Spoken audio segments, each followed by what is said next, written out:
Students, आज हम करेंगे फॉर्मल लेटर्स। फॉर्मल लेटर्स कौन से होते हैं, किस प्रकार से उनका जो फॉर्मेट है वो क्या होता है।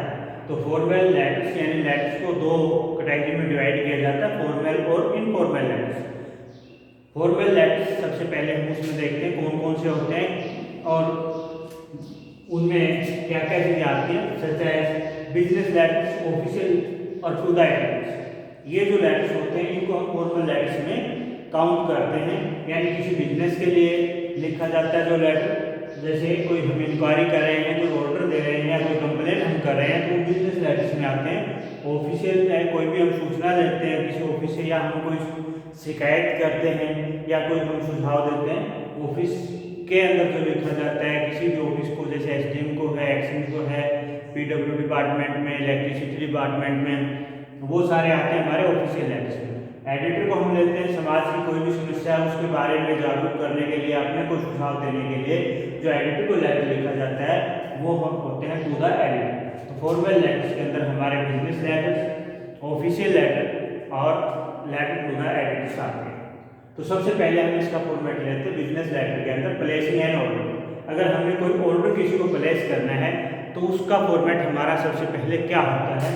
सबसे पहले इसके अंदर आता है हमारा जो फर्स्ट पॉइंट है वो ये है कि address of sender. Address of sender उसके अंदर आता है, जिसने ये लेटर लिखा, जो है लेटर भेज रहा है उसका पता क्या होता है। नंबर 2 पे डेट, किस डेट को ये भेजा जा रहा है। नंबर 3 पे डेजिग्नेशन ऑफ रिसीवर, जो रिसीव करेगा उसका डेजिग्नेशन क्या है, उसकी पद क्या है। नेक्स्ट, एड्रेस ऑफ रिसीवर,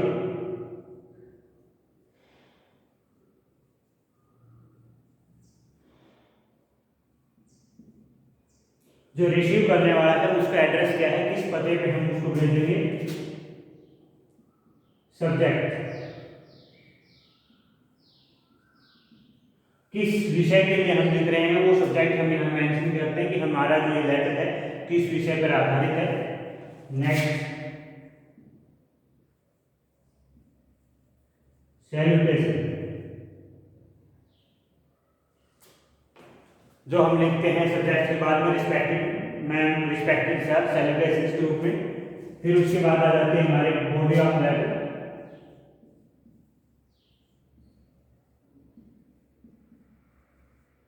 जो सब्जेक्ट हमने लिया है उसके बारे में हम इसके अंदर डिटेल से लिखते हैं कि हमारा सब्जेक्ट है उसके अंदर हम क्या लिख रहे हैं। उसके बाद आता है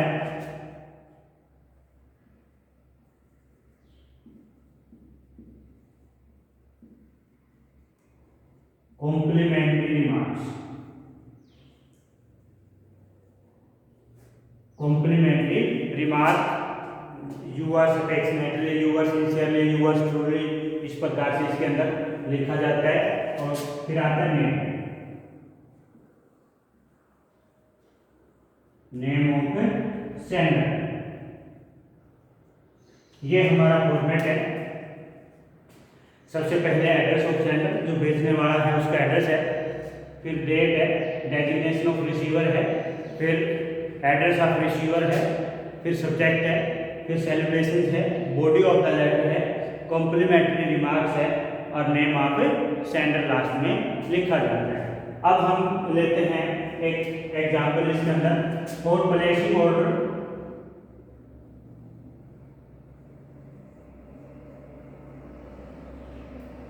आज हम फॉर्मेट करते हैं लेटर्स के लिए प्लेसिंग एंड ऑर्डर।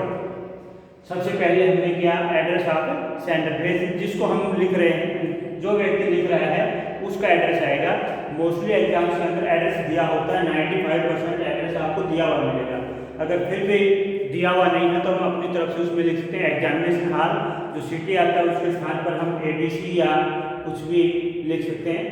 तो एड्रेस दिया होता है मोस्टली, जैसे उसके अंदर हम लिखते हैं 102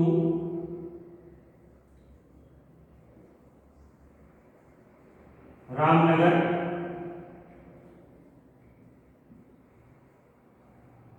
करना। ये हमारा एड्रेस ऑफ सेंटर कहलाता है, जो नंबर 1 पे हमने लिया था। उसके बाद आता है डेट। जैसे डेट आज हम लिख रहे हैं 26 मई 2020, 2023, 26 मई। बहुत सारे बच्चे एग्जाम्स के अंदर क्या करते हैं, 26/5 ऐसे लिखते हैं, या फिर इस प्रकार से लिखते हैं। लेटर्स के अंदर अगर हम कहीं भी डेट लिखते हैं एग्जामिनेशन के अंदर, इन फॉर्मेट से हमें बचना है। या तो हम ये फॉर्मेट ले सकते हैं डेट, मंथ और ईयर। दूसरा फॉर्मेट जो हम ले सकते हैं वो ये मई 26, 2020। इसमें महीना, मंथ पहले, फिर डेट और फिर ईयर। यहाँ अगर हम मंथ पहले लिखते हैं तो इसके बाद में हम कुछ नहीं लगाएंगे। जैसे यहाँ हमने 26 के बाद PH लगाया था, लेकिन यहाँ पे हम कुछ नहीं लगाते हैं, सिर्फ कोमा और डेट और ईयर को अलग कर देंगे। तो मैक्सिमम यूज करें इस फॉर्मेट को। उसके बाद एक लाइन छोड़ेंगे, फिर हम एड्रेस लिखेंगे। उससे पहले डेजिग्नेशन ऑफ रिसीवर, रिसीव करने वाला कौन है। रिसीव करने वाला सेल्स मैनेजर भी हो सकता है, वहाँ कंपनी वगैरह है कोई, उसका मैनेजर भी हो सकता है। तो यहाँ हम लिखेंगे, जैसे ये हमारा पॉइंट नंबर 2 था डेट। उसके बाद है डेजिग्नेशन ऑफ रिसीवर, एक लाइन छोड़ने के बाद यहाँ पे द मैनेजर। ये नंबर 3 हमारा डेजिग्नेशन ऑफ रिसीवर। उसके बाद है किस चीज का है वो, जैसे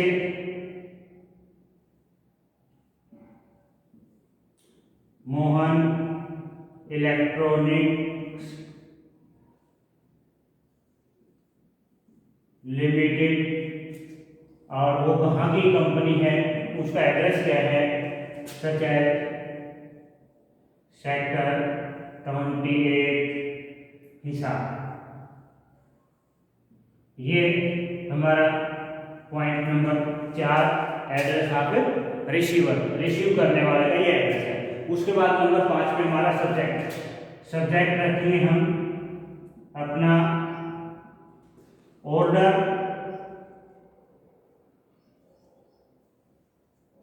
फॉर, क्या आइटम्स हमने लिखने हैं वो यहाँ हम लिख देंगे।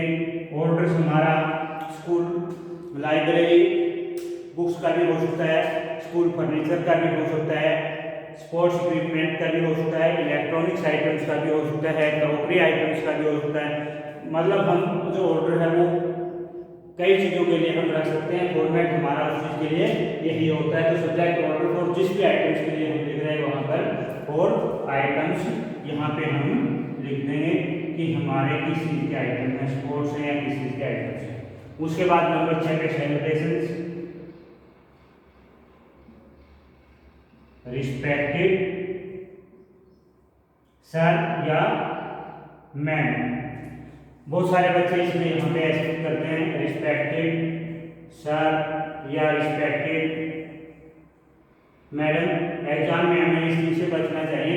या तो सब सीधा हम यहाँ पर सर या मैम लिख सकते हैं, या फिर अगर रिस्पेक्टेड लिखते हैं तो उसको फुल फॉर्म में लिखा जाना चाहिए। उसके बाद आता है हमारा इसका फॉर्मेट कि हम क्या फॉर्मेट इसका यूज करें। इसकी जो बॉडी है, जैसे it use people great pleasure, it gives me great pleasure. इस प्रकार से हम इसका अपना जो लेटर है उसकी बॉडी को हम स्टार्ट कर सकते हैं। बॉडी ऑफ जो लेटर है उसको टू प्लेस एन ऑर्डर, जैसे it gives me great pleasure to place an order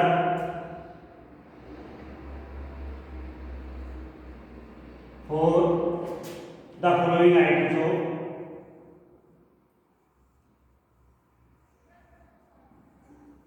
following.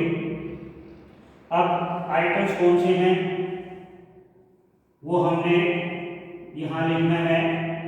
किसी भी चीज़ के आइटम्स हो सकते हैं, इलेक्ट्रॉनिक्स के भी हो सकते हैं, या जो अभी हमने बताया था उसके आगे लिखेंगे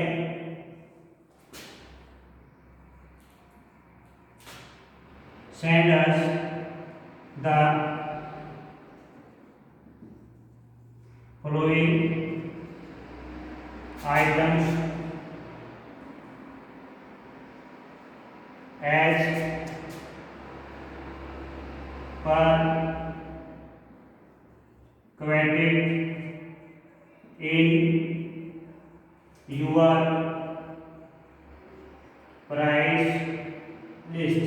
आपकी जो प्राइस लिस्ट है उसमें जो आपने पैक किया है और किया है उसके अनुसार हमें फॉलोइंग आइटम सेंड करते हैं।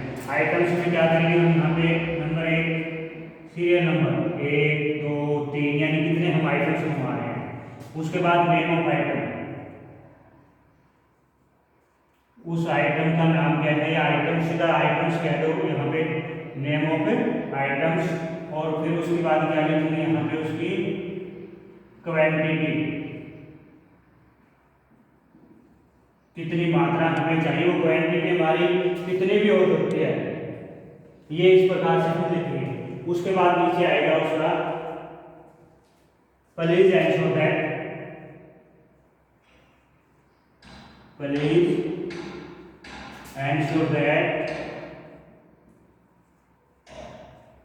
these items should reach us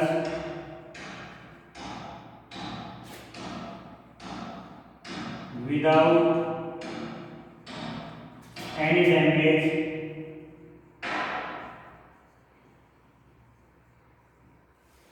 कृपया ये विश्वास कर लें, एंश्योर कर लें कि हमारे पास आइटम्स बगैर किसी डैमेज के पहुंच जाने चाहिए। अब जब भी हम कोई ऑर्डर देते हैं तो हमें ऑर्डर के लिए सबसे पहले एडवांस के रूप में कुछ अमाउंट देनी होती है, जो हम डीडी के माध्यम से या एक चेक के माध्यम से भी दे सकते हैं। चेक ऑफ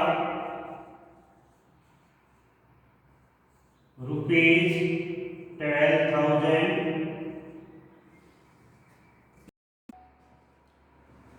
आगे पार्ट में यहाँ आपको बता रहा हूँ is being Saint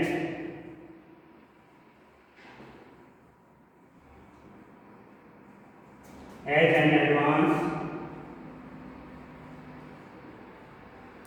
to you please. उसके बाद हमें बिल की जरूरत होती है, please send us the bill with maximum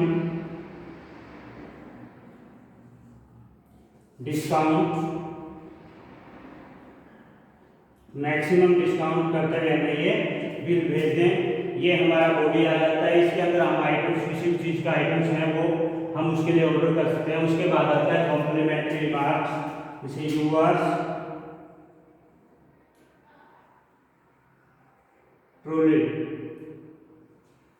यहाँ जो मेन मिस्टेक्स हमारे वो होती है, बहुत सारे बच्चे ये करते हैं इसके अंदर, your truly, your affectionately, your sincerely.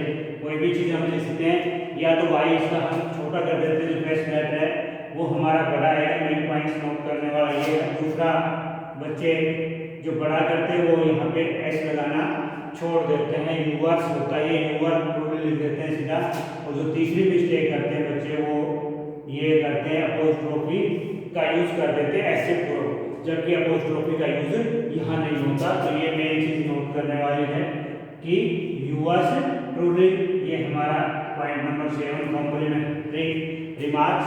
उसके बाद है name of senders. Name of senders दिया होता है, अगर नहीं दिया होता तो हम अपनी तरफ से कुछ भी रख सकते हैं, जैसे नेम ऑफ सेंडर रमेश। तो ये हमारा फॉर्मेट है, हमने किया प्लेसिंग एन ऑर्डर। इस फॉर्मेट के आधार पे हम कोई भी जो लेटर किसी भी चीज़ के लिए हमने ऑर्डर अगर देना है तो उसका फॉर्मेट हम इस प्रकार से लेते हैं और इस प्रकार से हम उसके ऑर्डर के लिए लेटर लिखते हैं। Is being Saint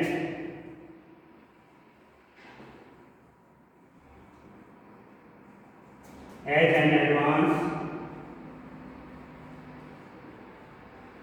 to you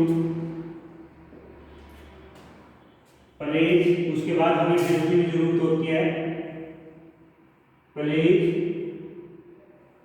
send us the bill with maximum discount, maximum discount करते हुए हमें ये बिल भेज दें। ये हमारा बॉडी आ जाता है, इसके अंदर हम आइटम्स, किसी भी चीज़ का आइटम्स हैं वो हम उसके लिए ऑर्डर कर सकते हैं। उसके बाद आता है कॉम्प्लीमेंट्री रिमार्क्स, जैसे यूअर्स ट्रूली। यहाँ जो मेन मिस्टेक्स हमारे वो होती है, बहुत सारे बच्चे ये करते हैं इसके अंदर, your truly, yours affectionately, yours sincerely.